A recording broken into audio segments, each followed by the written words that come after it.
Randall Drysdale, who went by Randy, was born March 31st, 1963. I wasn't able to find anything on his background or his story, which is unfortunate because for those of you who have been listening since the beginning, you know I like to try to remember the victims of violent crime by talking about who they were, what they liked, how they lived. I don't have that for Randy Drysdale, but what I do have is a photograph of him I found on Facebook, made as a public post by a friend of his on March 31st of this year. The post reads, "Happy Heavenly Birthday, Randy Drysdale, GBNF XO." GBNF, for those of you who aren't sure, stands for Gone But Not Forgotten. Randy would have celebrated a milestone birthday this year. He would have turned 60 years old. The photo, which is undated, shows Randy with a badass mullet. Let me tell you, it is 100% business in the front, party in the back. And I say this with the utmost respect because Randy, he really pulls this off. He has thick hair and it's spiked on top. Randy has gentle eyes. They look hazel in the photograph. They could also be blue, but the photo isn't great quality. His hair is dark in color and matches his eyebrows. His nose is perfectly proportioned to his face, and his full lips are umbrellaed by a pretty intense-looking mustache, well-groomed. In the photo, Randy is giving a half grin, and judging by his facial expression, he adores the person who took the picture. His eyes have a dreamy quality, and it makes me wonder what he's thinking. In April of 2009, Randy made a couple of wrong turns. He was arrested and placed at the Elgin-Middlesex Detention Center. He was awaiting a bail hearing for 2 charges of assault, shoplifting, and breach of a court order. Randy would never make it to his bail hearing. Unfortunately, the legacy he leaves with us is the way he died. I cannot imagine the shock Randy's wife, Gina, must have felt when she got the phone call that Randy wouldn't be coming home. And not just because he'd been denied bail, but because he was deceased. On April 25th, 2009, when Randy appeared in court for his bail hearing, staff at the courthouse immediately recognized something wasn't quite right. Randy was incoherent, unable to express himself verbally. He was confused about where he was and what day it was. Courthouse staff called an ambulance, and Randy was transported to hospital where it was determined he had a severe bleed in his brain, likely due to blunt force trauma. Tragically, Randy would pass away in hospital. Initially, the EMDC ruled his death as an accidental one, indicating Randy had fallen in the shower. This would later be revealed to be part of a conspiracy to cover up the crime. What actually happened was Randy was attacked by at least 2 other inmates who beat him. There is no reason provided for why they did this. When they realized Randy was unconscious, he was dragged into the shower area, revived, and threatened that he better keep his mouth shut and claim he had slipped and fallen. Randy would never even get that chance. 2 years later, an inquest was ordered into his death to investigate what actually happened. This is mandatory if the death occurs in a setting such as a detention center or prison. After hearing the facts, the jury ruled in favor of homicide, citing the evidence presented as the reason why they did not believe this was a simple slip-and-fall accident. Gina Drysdale, Randy's wife, was quoted as saying, quote, "Randy was such a good guy. He didn't deserve any of this. He was in there, never been to jail before. There's no reason why he shouldn't have come out," end quote. That really struck me. Imagine making a mistake and getting caught. You've never been in trouble before. You never had to deal with the law. But you're placed in custody until your bail hearing. In theory, you should be able to walk out of that detention center and go home to your family while you await your trial. But you don't. You don't survive. You aren't even innocent until proven guilty. You're now a homicide victim. Rest in peace, Randy Drysdale.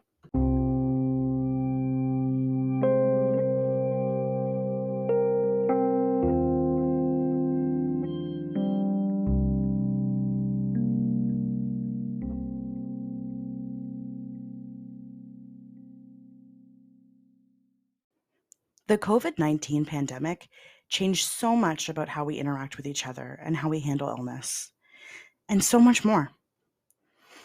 In my short time on this earth, I have witnessed multiple pandemics. Do any of you remember SARS? What about the swine flu, also known as H1N1? As a quick refresh, H1N1 reared its ugly head in 2009 and 2010. The reaction of the government, and really of the world, was nowhere near what it was with COVID-19, but there was definitely some panic and concern in the air. In 2009, Laura Strawn made some not so great decisions. But let's not define Laura by those decisions. Let's look for a moment at Laura as an individual. Laura Louise Strawn was many things: a daughter, a sister, a mother of 2 young children, a friend who would do anything for you. Born March 9th, 1984, Laura had a loving family, including her parents and a brother and sister. Jessica Robinson, Laura's sister, said this: Laura was a beautiful, tiny sprite of a girl. Funny, caring, and confident, she was known as a friend who would always go the extra mile to help a friend and took pride in her ability to give without hesitation. End quote. Laura bears a striking resemblance to her sister, Jessica. In the photo of Laura I was able to find, she looks fresh-faced with a gorgeous complexion. Her face is oval-shaped with high cheekbones and a button nose and large, rounded almond eyes. There is no way to deny Laura's natural beauty. It comes off of her in waves. Her lips are full with a slight lilt on the right side. She peers into the camera lens with a smile on her face, but her eyes reveal a sadness locked within her. A sadness obviously I can't verify. There isn't a lot of information about Laura's life prior to her stay at EMDC, very similar to Randy Drysdale's story. And this isn't the only thing that Laura and Randy have in common. Laura entered EMDC on assault charges and was given a life sentence without even going to trial. How is this possible? Well, it's possible because Laura didn't even make it to her bail hearing. After only a week in custody, Laura was tragically pronounced dead when her lifeless body was transported from the floor of her cell to the hospital. Family members were horrified, and Jessica, Laura's sister, has worked tirelessly to be a voice where Laura no longer has one. Jessica regularly shows up for the demonstrations that occur outside of EMDC, organized by those who have had their loved ones ripped away by this detention center. After Laura's untimely and fully preventable end, Jessica started lobbying provincial officials to look at adding panic buttons into cells at detention facilities. These safety alarms would be such a simple way to get inmates the access they need if they're experiencing medical distress or need assistance. During the prolonged ordeal where, according to lawyer Gord Cudmer, who represented the family in a lawsuit against EMDC, Laura was basically ignored to death. Her cellmate repeatedly begged and screamed for assistance that came all too late. What happened to Laura Louise Strawn? Here are the facts as released by the inquest into Laura's death. On November 8th, 2009, Laura is arrested for assault. She spends the night in a cell at the police station. The morning of November 9th, police have trouble rousing Laura from her sleep. They take her to the hospital. While in the care of the hospital nurses, Laura is given an H1N1 screening test. She is positive for one of the symptoms.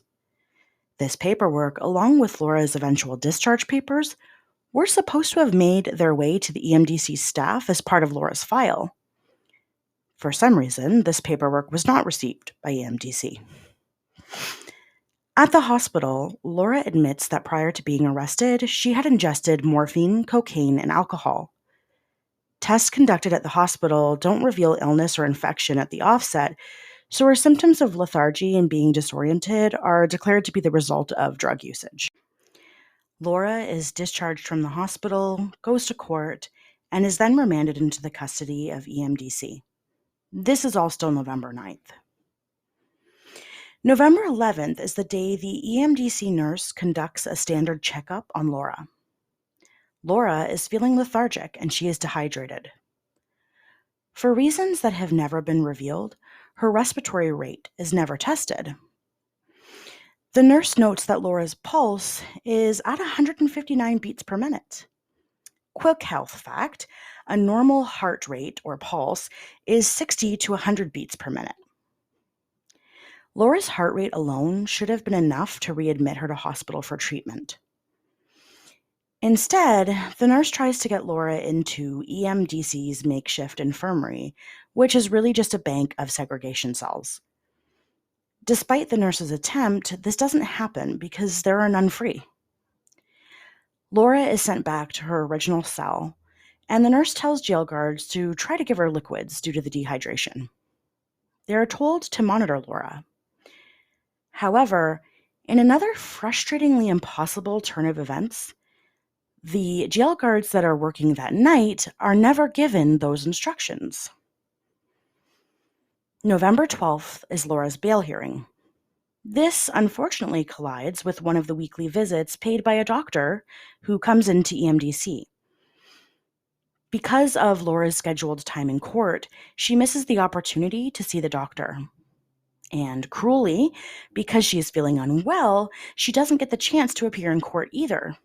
She is transported back to EMDC without seeing a judge. Laura has now been at the detention center for 3 days, and her cellmate notices Laura hasn't touched food or drink since she's arrived. That night, Laura complains of severe pain. Laura falls out of bed in her cell. To prevent injury, jail staff and her cellmate put mattresses on the concrete floor in case it happens again. Laura's cellmate tries to comfort her through the night. She holds her hand and talks to her. At 3 a.m., she notices Laura has stopped breathing. Her cellmate screams and begs for help. Guards eventually arrive and try to revive Laura. She is transported urgently to the hospital. On the morning of November 13th at 3:58 a.m., Laura is pronounced dead. During the inquest, a doctor testifies that the intense pain Laura felt the night before she passed away was likely related to septic shock. Her body was riddled with infection, and she was in need of immediate aggressive treatment. Laura's cause of death is declared as bacterial pneumonia due to complications from dehydration and the H1N1 influenza. A jury in the inquest found that EMDC staff, both medical and custody staff, failed to accurately assess Laura's condition and failed to properly communicate any concerns they had. Because of these failings, Laura is now a memory instead of being present in the flesh. Jessica, Laura's sister, had this to say: "When somebody is in care anywhere in the judicial system, the onus is on the government or the police services to look after them." End quote. This is what we think happens, but as we can see from these cases, it isn't the reality. Laura shouldn't have died. Randy shouldn't have died. The other 18 individuals on this list shouldn't have died. Something is very, very wrong at the Elgin-Middlesex Detention Center. Rest in peace, Laura Strawn.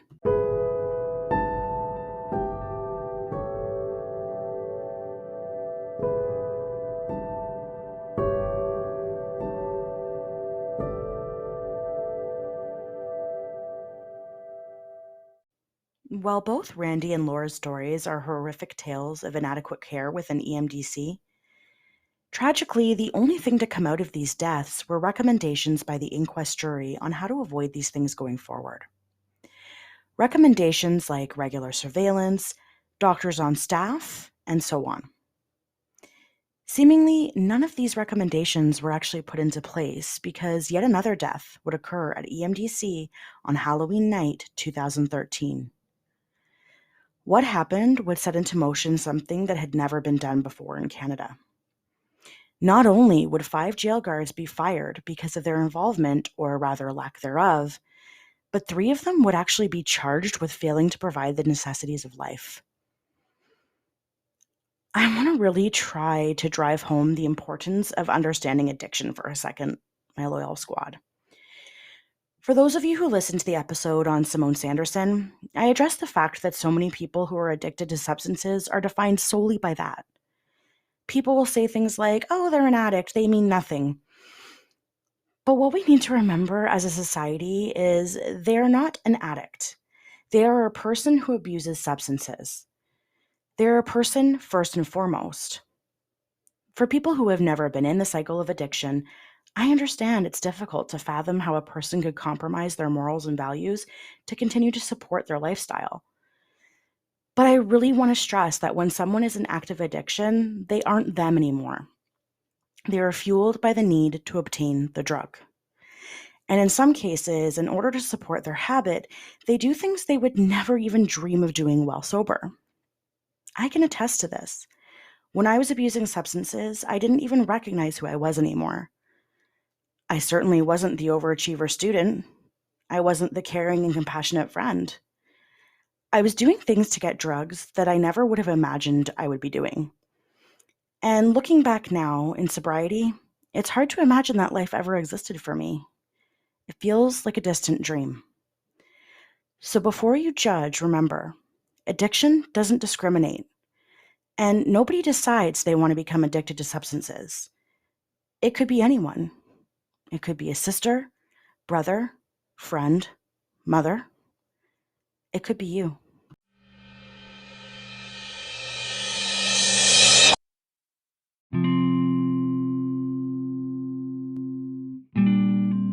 Adam Kargas was born in 1984 to Mother Deb and Father Dennis. Adam was raised by Mother Deb and stepfather Mark Parks. He had a brother, a sister, and a stepsister.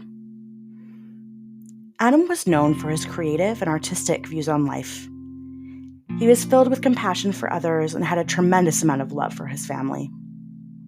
He was an extremely unique person who was fondly remembered by family and friends, but also sadly missed. His left a void in those that knew him, a void that will never be filled. Growing up, Adam was a Boy Scout. He was a good student who impacted Boy Scout leaders, teachers, so many people with his personality and his kindness. He was a caring, loving soul. He was the kind of guy that would write love letters to his fiancée, his partner of 8 years, Amy. He loved to pamper her. Adam was also an accomplished tattoo artist. Many of us have a natural instinct to judge a book by its cover. As a person who has had bright pink hair, is covered in tattoos, and used to have numerous piercings, I know this all too well. I have been through many phases of my life, from goth to punk to flower child and beyond. Adam knew who he was and how he wanted to express himself. And it was through a little bit of a punk lifestyle. Pictures of Adam I found on his Facebook page show an attractive guy, probably someone I would have had a crush on in my youth. One picture in particular is from 2007, and it shows him in camo pants with an Ace of Spades belt buckle. Cigarette in one hand, middle finger to the camera for the other. He's wearing an army green shirt that says Fallen on it, and there are long-sleeved shirts. Either he's wearing one underneath or it's attached to the shirt. Head tilted to one side, you can see the fuck you attitude on his face, but I say that with the most love possible. His hair is styled in a giant bleach blonde Liberty spikes. In photos released by media outlets, Adam looks like he's more toned down. In one photo, he sports a toque on his head. He's got a round face with wide-set eyes and prominent eyebrows. He's smiling slightly, and there's a hint of mischief in his grin. By all accounts, he looks like a friendly person. Adam unfortunately struggled with substance use issues. His mother, Deb, recalls that when he was sober, he was always around and happy to be a part of family life. He would gain weight and stay sober for year-long periods, and then suddenly he'd disappear. His mother presumes that this is when he would start using again, because he didn't like to come around when he was high. He didn't want to expose his mother to his drug use. Even in the throes of addiction, Adam was thinking of those he loved. Adam was caught trying to fuel his addiction by committing a series of nonviolent crimes. The St. Thomas Times-Journal reports that Adam was sentenced to 165 days in jail and house arrest on October 17, 2013. Adam had been using false identification to obtain a tax refund and also purchase cell phones. His former criminal record included theft convictions and possession of methamphetamines. But Adam was ready to put the drug usage aside and get help. Having been incarcerated in a Sarnia jail for the first part of his sentence, Adam was assaulted there and he was moved to EMDC for his own protection. He was to serve a 90-day sentence at EMDC, and then he was set to be released. Adam was excited to go to London for the remaining portion of his sentence. He had recently learned that if he went to EMDC, he would be given treatment for his drug abuse. The move was going to benefit him in so many ways. Only it didn't. Adam's 90-day sentence was changed to a death sentence. Death at the hands of his cellmate. Squad, this is where I just need to pop in and remind you that some of the following material is going to be highly sensitive in nature, and it's going to contain details of violence, torture, and death. It may be distressing for some individuals. I will let you know ahead of time when those descriptions will occur so you can skip ahead. Anthony George of Kettle Point was 32 in 2013. He was incarcerated at EMDC. He had a long record of violent crime, both in and out of jail, and had been in segregation because of this in a Sarnia jail he was at before he was transferred to EMDC. It is unknown why he was transferred. According to the London Free Press, based on testimony regarding George's persona, he liked to show off how tough he was. And he liked proving that point at the expense of his cellmate, Adam Kargus. As a reminder, Adam was serving time for the nonviolent crime of fraud. George, on the other hand, was listed as being a hostile inmate with numerous assault and weapons convictions. His record includes previous crystal meth usage and a warning that George can become extremely violent if drunk. Alcohol was an aggravating factor in most of George's previous offenses. The list goes on. George was also listed as a high-risk inmate who required intense supervision for a number of reasons. First, because he is considered highly unpredictable and prone to escape attempts. Second, because he had known gang affiliations and had smuggled razors into jail via his anus, which he then used to attempt suicide in 2005. Third, because George was strong enough to break or bend steel restraints. He had broken handcuffs and bent belly cuffs on more than one occasion when being transferred between institutions in London, Sarnia, and Windsor. And Adam was serving time for fraud. The two are not comparable in their crimes. Despite these records, Adam was housed in cell number 3 on Unit 6 with Anthony George. On October 25th, George choked Adam, seemingly unprovoked. In fact, video surveillance caught George choking Adam 4 times that day. Twice, George choked Adam into unconsciousness using a chokehold. Inmates reported to the London Free Press that correctional officers were present for these unprovoked attacks. And they did nothing.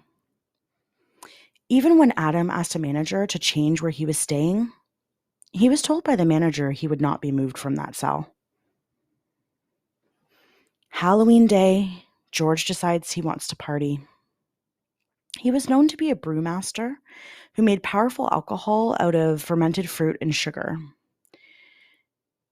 That day, he made a big batch of what's called brew, enough to fill the toilet bowl in cell number 3.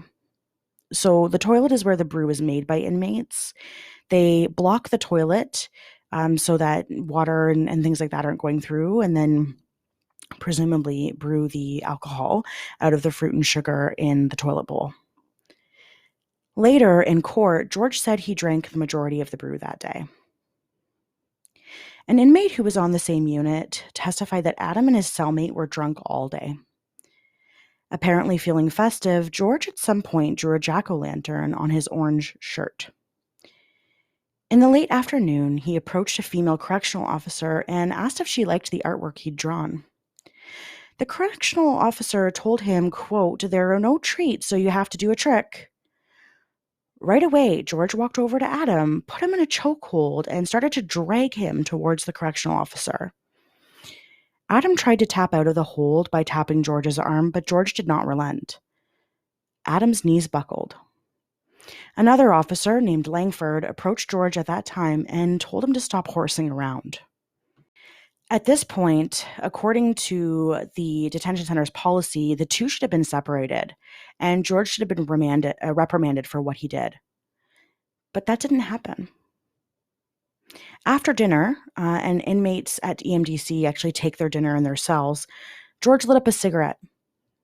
It was later determined that the cigarette had been smuggled in and was laced with the powerful hallucinogenic drug PCP, also known as angel dust. By 10 after 7 that evening, the cells were locked, where the inmates would stay in their cells until morning. At one point, surveillance footage appeared to show George offering a correctional officer a cup of the alcoholic brew through the door, through where the tray for food is like the hatch where food is delivered. At approximately 7:30 p.m., the nurse made her rounds and ended up at cell number 3, where she observed a strong smell of alcohol and thought that George seemed drunk. She refused to leave medication in the cell because of this and told the unit officer, Langford, what was happening. Langford said George seemed gregarious and happy, but he went to the whiteboard where messages are communicated to correctional officers when shift changes occur. He wrote down the information about the brew on the whiteboard. He told his new shift partner and the shift manager that there could be trouble with George that night. Before Langford left for the evening, he went and checked cell number 3 at 7:30 p.m. So this is a note to say that we're going to be getting into details that contain violence and descriptions of a brutal attack leading to death. If you want to avoid that, skip ahead to about 5 minutes, 5 seconds. At approximately 7:56 p.m., a mere 50 minutes after being locked into the cell for the night, George snaps. Video surveillance shows George slamming Adam against the wall in the cell in full view of the window in the cell door. George strikes Adam multiple times. For 22 minutes, Adam receives blow after blow. He is punched, kicked, and stomped on with full force.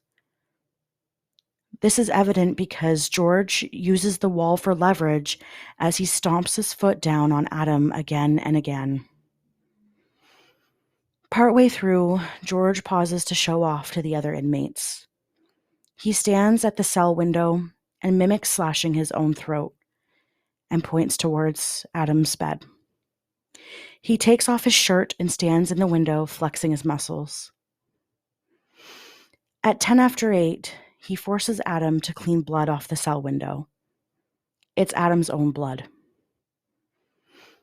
Adam screams and begs for help. Help doesn't come.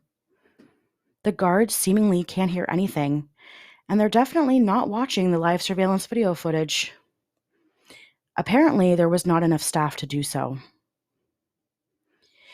An inmate who was present for the savage assault against Adam said, quote, "The yells became terrified screams, and almost everyone on the range began to yell for the guards.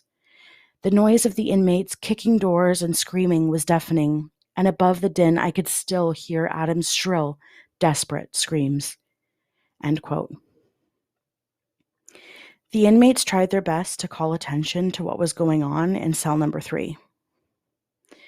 Meanwhile, Adam, shown in video footage at 8:18 p.m., appears in the cell door window and holds his hands in the prayer position. Not even a second later, he's being choked by George again. At this point, Adam has been savagely beaten for 22 minutes. George had another 37 minutes left in him, and Adam would continue to be the target of George's rage. One whole floor below Unit 6 in cell number 3, The inmate housed there recalls how loud it was. Directly below the cell Adam and George shared, the inmate later told the courts that he heard Adam's screams for help over the period of an hour. He also heard banging and smashing that was so intense he felt the vibrations in his own cell, which again was a full floor below. Adam would continue to plead for his life, calling out to inmates and guards to help him. At one point, he even screamed he was being raped. George stopped the beating at approximately 8:51 p.m. By 9:06, video footage showed him cleaning his cell. He cleans the walls and window of the cell for around an hour. Nothing more is seen until around 5 a.m. on the morning of November 1st. An inmate has written a sign that says Cell 3911, which he holds in his cell door window in the hopes the guards will see. The guards do not see this, or if they do, they don't call authorities or investigate cell number 3. When the correctional officer on duty unlocks the cell doors at 8:10 a.m. that morning, George walks out of the cell to make sure the officer has left the unit. Over the next 10 minutes, George is seen cleaning and carrying sheets from his cell to the laundry area. He is then shown dragging what is clearly Adam's lifeless body wrapped in sheets to the showers. A blood trail on the floor marks the path. There is no mention of George's emotional state, but clearly he wasn't upset about it. He actually tried to cover everything up, enlisting the help of 2 other inmates to use rags and cleaning products to clean the cell floor and blood trail. He moves the mattress from the cell, presumably the one that Adam soaked with his blood, to a different cell. An empty cell. An empty cell that George should have been placed in when it was first identified he had been drinking the night before. He throws away shoes, then drags a garbage bin into cell number 3 to do some more cleaning. When he later sees an officer, he asks what the officer did for Halloween. According to the officer, George said of himself, quote, "I was a drunken pumpkin," end quote. Given the gravity of the situation, this doesn't sound like George really even gave a fuck that he'd murdered someone he supposedly considered a friend.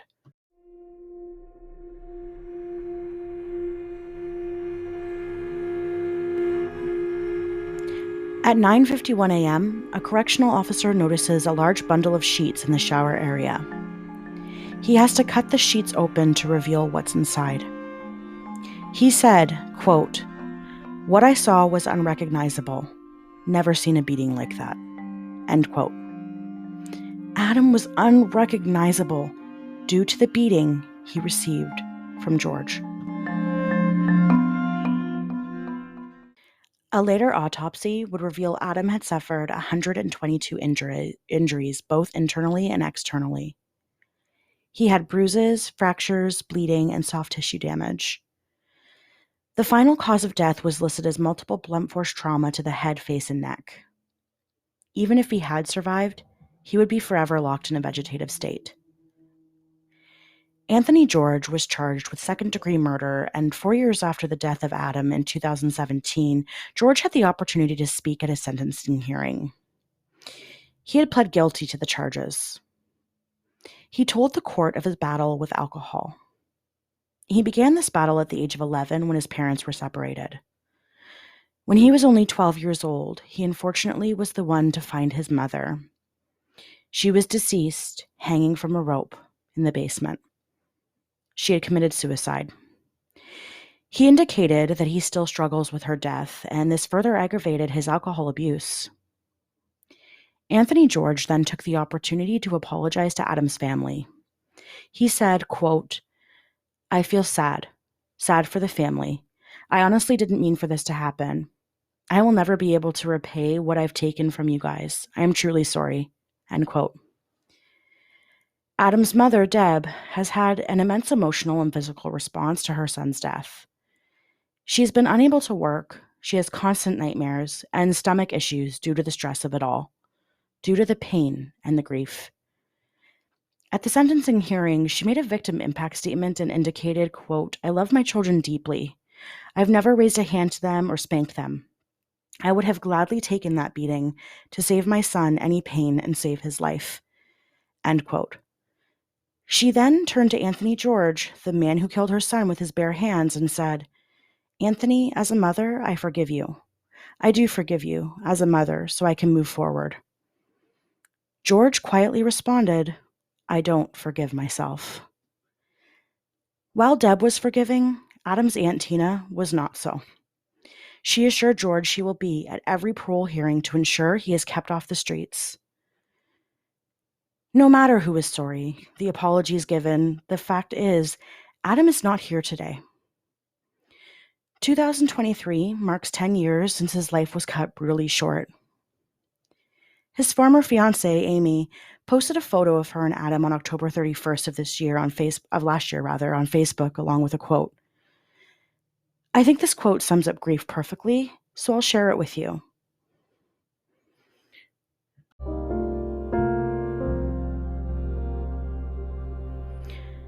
Grief is so tricky that way. It doesn't really go away. We always carry it.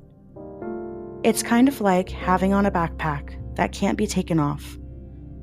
Sometimes it is so light I almost forget I have it on. I can even pull out a little memory with a smile. But other times, like holidays or even when a certain song comes on, it feels like someone has filled it with rocks. It's so heavy, I don't understand how I can move forward. But somehow, I do.